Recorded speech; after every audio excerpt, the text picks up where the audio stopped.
जरा बताएं ना हमें क्या कोचिंग स्टाइल है इस बार इंग्लैंड का। और पहली बार बड़े लंबे अरसे बाद हम देख रहे हैं बेचारे जब भी अपना कोच रखते थे हार ही जाते थे कि उन पे एक अजीब सी वो कर्ज थी कि इन्होंने भी वो तोड़ दिया टैबू। अब बाहर से कोच ले आए, कहाँ से लाए जी? जर्मनी से वो टॉमस ट्यूशेल को लाए हैं। एक बहुत दोबारा बोलेंगे नाम टॉमस ट्यूशेल थोड़ा सा thank you Abdullah. Thomas Tuchel को लाए हैं। वो जर्मनी से एक्स चेल्सी मैनेजर भी रहे हैं, बायर्न का भी मैनेजर रहे हैं। अच्छा, चेल्सी के साथ भी? हाँ जी, बुंडेसलीगा जीते थे बायर्न म्यूनिख के साथ चैंपियंस लीग भी जीते हुए हैं, तो काफ़ी एक्सपीरियंस कोच हैं।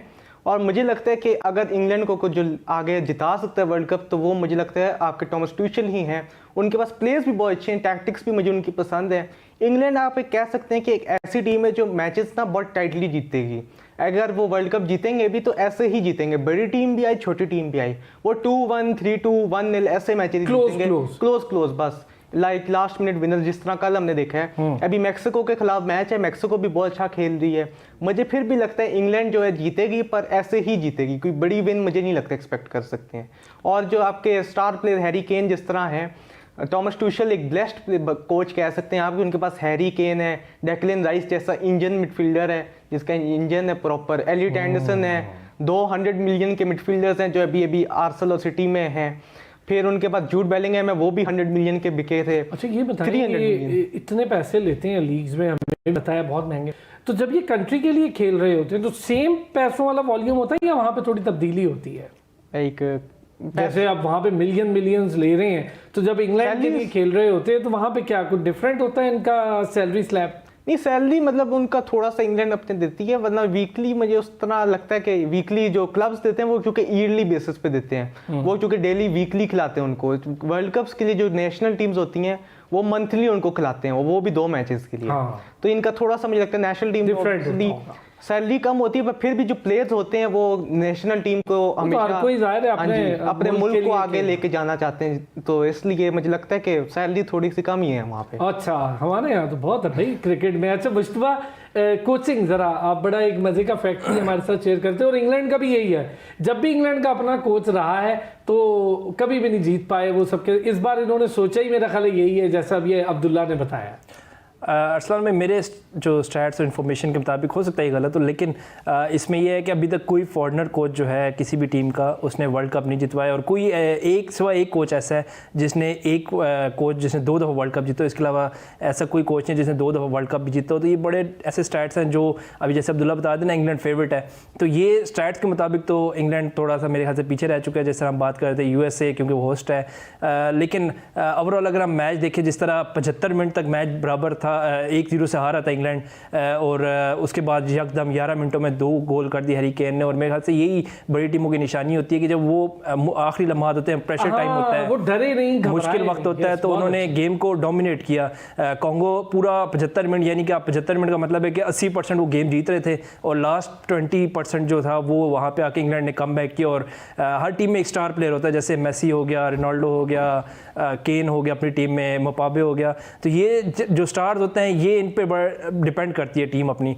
तो लेकिन मैंने एक चीज़ नोटिस की इस वर्ल्ड कप में, पहले अक्सर ऐसा होता था कि वर्ल्ड कप में मुश्तबा स्टार प्लेयर्स ना, कोई इक्का दुक्का टीम के स्टार प्लेयर्स बस भी हो जाते थे, उनकी कोई परफॉर्मेंस कभी नहीं भी। इधर आप देखेंगे हैरी केन भी परफॉर्म कर रहा है, रोनाल्डो भी वापस आ गया अपनी फॉर्म में, उसने भी एक बड़ा ज़बरदस्त मैच जितवा दिया है। मैसी तो कर ही रहा है, दोनों मैचेस उसके दम पे वो जीतते हुए आ रहे थे।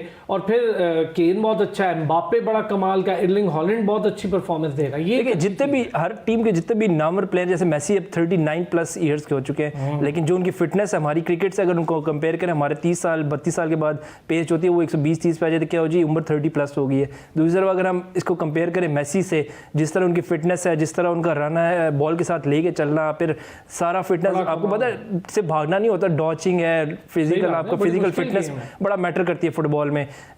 हैट्स ऑफ टू मेसी के अभी तक वो 39+ हो गए, और अभी तक जिस तरह वो खेल रहे हैं लगता ही नहीं कि वो 39 है, वो तो ऐसे जैसे यंगस्टर्स आजकल के फुटबॉल नए लड़के हैं वो खेल रहे हैं। रोनाल्डो की बात करें, वो भी काफ़ी अच्छी जो उनकी फिटनेस है नज़र आती है। तो अगर ओवरऑल देखा जाए तो जितने भी स्टार प्लेयर्स हैं आपके, जिन पे हम ज़्यादा डिपेंड करते हैं, जिनको कहते हैं इंटरनेशनल बड़ा फेम मिला हुआ है, जिनके डिपेंड करते हैं पूरी टीम या पूरा नेशन जिन पे फुटबॉल में, क्योंकि 5 साल बाद वर्ल्ड कप आता है और ये एक जंग होती है पूरी फुटबॉल की। ऐसा जहाँ जैसे आपने देखा पैराग्वे मैच जीता है, वहाँ पे एक दिन की जश्न में छुट्टी दे दी है। तो ये इतनी बड़ी जीत है उनके लिए। मोरक्को के लिए जीत देखे कितनी बड़ी है। फिर ईरान ने जिस तरह वर्ल्ड कप से बाहर हुआ और फिर जैसे उसके कप्तान ने आके माजरत की अपनी आवाम से कि हम खुशी देना चाहते हैं, लेकिन देखा जाए तो बड़ा जज्बाती गेम है फुटबॉल। क्रिकेट हम चाहते हैं कि वर्ल्ड कप हुआ, शुरू हुआ, ख़त्म हुआ, पता नहीं लगता, टीम जीत गई, या ऑस्ट्रेलिया जीतेगी या इंडिया जीतेगी या इंग्लैंड। लेकिन फुटबॉल एक ऐसी चीज़ है, 48 टीमें इस वर्ल्ड कप में, तो 48 टीमें एक बहुत बड़ा मतलब आप कह रहे हैं दुनिया आधी से ज़्यादा दुनिया इस वक्त वर्ल्ड कप देख रही है, तो बड़ा मेरे ख्याल से फुटबॉल के लिए बड़ी अच्छी चीज़ है और सबसे अच्छी चीज़ है हमारी गेम भी नहीं है, रात भर जाके आप सारे देख रहे हैं। बिल्कुल ऐसे ही लयारी में आप देखें तो लगता है कि वहाँ पे मैच हो रहा है। सही बात है, वहाँ तो एक अलग ही जश्न हो रहा है। कोचिंग की बात हो रही थी, नूरिश आप कुछ कहना चाह रही थी, मैंने अब्दुल्ला से इसलिए सवाल कर लिया, मैंने कहा जरा मैं भी ये मुश्किल नाम सीख के फिर आपसे इस पर बात कर लूंगा। नहीं, वो हमें भी काफी अच्छी इंसाइटफुल कन्वर्सेशन हो गई। कोचिंग के हवाले से मैं ये कह रही थी कि देखें इस वर्ल्ड कप में अगर मैं थोड़ा समराइज इसको करना चाहूँ तो आई थिंक एक डिलेमा जो बड़ी टीम था जिनके बाद एक्सपेक्ट किया जा रहा था कि वो राउंड ऑफ 32 में जाएंगी बट नहीं जा पाई, तो उनके साथ आई थिंक एक डिलेमा ये हुआ है कि जो स्ट्रॉन्ग टीम थी उनकी कोचिंग वीक है और जो वीक टीम्स हैं उनकी कोचिंग स्ट्रॉन्ग है। अगर आप इसको देखें तो जो वीक टीम्स हैं जिनका एक्सपेक्ट नहीं किया जा रहा था राउंड ऑफ 32 में जाएंगे, येट दे मेड इट। उनका I think the coach had huge role to play in that. अगर मैं पोर्चुगल की बात करूं, पोर्चुगल इसकी सबसे बड़ी एग्जांपल है कि वो इतना क्लिक नहीं कर पा रही क्योंकि उनके कोच उनको। मैं एक चीज अगर आपसे पूछूं नूरिश, पोर्चुगल को लेकर, सॉरी आपकी बात मैंने बीच में काटी है, ये आप सबके लिए सवाल है, आप अब्दुल्ला और मुस्तफा इसको बड़ा अच्छा एलैबोरेट करेंगे। ब्रूनो और रोनाल्डो के दरमियान की जो एक अंडरस्टैंडिंग होती है पासिंग को लेकर, वो कहीं मिसिंग है। अगर वो सेटल डाउन हो जाए तो मुझे लगता है पोर्चुगल के लिए मुश्किलात कम हो जाएंगी। बिल्कुल स्पॉट ऑन बात कही आपने और आई ऑल्सो बिलीव दिस। लेकिन देखिए इसमें अगेन वही बात आती है, ये काम कोच का होता है, गेम प्लान ब्रीफ करना इन ऑल। कहीं ना कहीं मुझे एक गैप जो पोर्चुगल में नजर आ रहा है वो या तो ये है कि उनके कोच उनको प्रॉपर गेम प्लान गाइड नहीं कर पा रहे, या फिर जो प्लेयर्स हैं वो गेम प्लान से कंप्लाई नहीं कर पा रहे और वो बहुत ज्यादा रोनाल्डो पे ओवर इंडेक्स कर रहे हैं। देखिए जैसे इंग्लैंड है, इंग्लैंड के पास हैरी केन ऐसे स्टार है, हैरी केन को वो प्रॉपरली यूटिलाइज कर रहे हैं क्योंकि वो हैरी केन जब उस वक्त गेम खेल रहा होता है तो वो as a team player team में खेल रहा होता है, उस वक्त कोई स्टार नहीं होता, उस वक्त जूड बेलिंगहम भी स्टार होते हैं, हैरी केन भी स्टार होता है, डेक्लन राइस भी स्टार होता है, उनके सारे जितने भी प्लेयर्स होते हैं वो सारे स्टार्स बन के खेलते हैं। हमने कल अभी रेशफोर्ड की बात कर रहे थे, उसने कल बड़ी एफर्ट की, जब गोल नहीं हुआ था उसकी एफर्ट्स नजर आ रही थी, वो हमले कर रहा था, बेशक मिस हो रहे थे हमले, उनसे एक हेड भी मिस हुआ, 2 उनसे स्ट्रेट गोल्स भी हुए, लेकिन वो कम से कम बहुत एफर्ट कर रहे थे। फिर अभी अब्दुल्ला ने बताया कि राइस भी अपनी इंजरी से अभी निकल रहे हैं और उनको भी ज़रा कम टाइम खेलने को मिला, लेकिन उन्होंने बहुत ज़्यादा गोल के लिए मोमेंट्स बनवा दिए, तो ये चीज़ें बड़ी इंपॉर्टेंट है। और मैं एक चीज़ ज़रा इस पर ऐड करें, जितना सिंपल खेल रहा है ना हैरी केन वो शशके वाली गेम नहीं खेलता, ड्रिबलिंग करना और फैंसी गेम, वो बहुत सिंपल और बेसिक्स पे खेल रहा है।